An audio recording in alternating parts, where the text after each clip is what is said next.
ওটার জন্য একটা মেয়ে দেখো তো। নিশ্চয়ই আমার হাতে 113টা মেয়ে। পদ্মিনী, লক্ষ্মী, রুক্মিণী, সবে 3টে বলেছি। আবার লক্ষ্মী বাবা, তুমি তো সেই বড় বড় দেখাচ্ছ। হাতের যে কোটা শিরা আছে না, সব কোটা একটা একটা মেয়ের নাম জানিস? হ্যাঁ, কোনটা দরকার, ওর হাতে কোন শিরাটা ধরবে ধরুক, আমি বলে দিচ্ছি সেই মেয়েটার নাম। হ্যাঁ, এই তো দরকার। হেভি হেভি মেয়ে বলছে, লক্ষ্মী মেয়ে। একটা রেলের চাকরি করে, কিন্তু রেলের চাকা ধোয়। হ্যাঁ, এই রকম। আবার রেলের চাকাও ধরে? হ্যাঁ।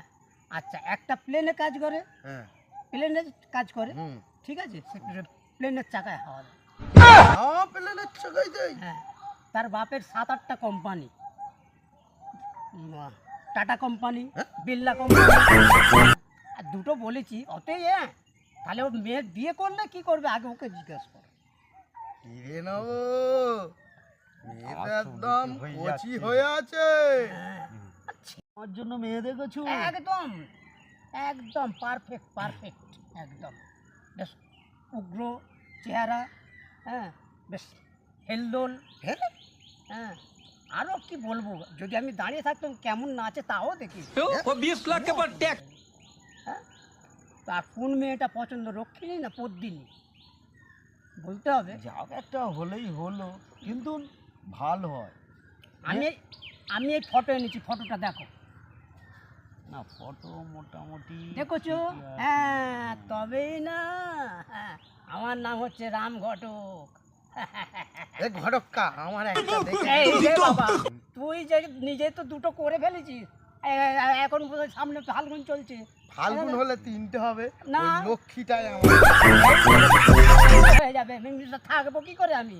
3.5 হোক আর 5 হোক। 3.5-এর বাবা যদি আমি ছুটে এসে ধরে পাঁচা করে, আমি তো দম আটকে মরে যাবো। আড়াই তো? আড়াই। ডান ডান ডান। আর কালকেরেই দিয়ে দেবো।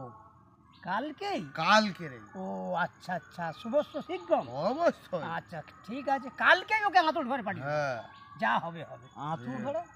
আরে পাগলা, বিয়ে দিয়ে দিব, কথা বুঝিস না? ওই সেইটা দেবে এমনি এমনি আচ্ছা করে। আচ্ছা, হ্যাঁ ঠিক আছে, ওইটাই চাই। ওইটাই হ্যাঁ, ঠিক আছে। লক্ষ্মী ঘরে আসবে, পাকা দাঁড়া, 4টে দেবো। আমি একটা মেয়ের বাবাকে ফোন করি। হ্যাঁ, যা হবে। হ্যালো, নির্বংশ।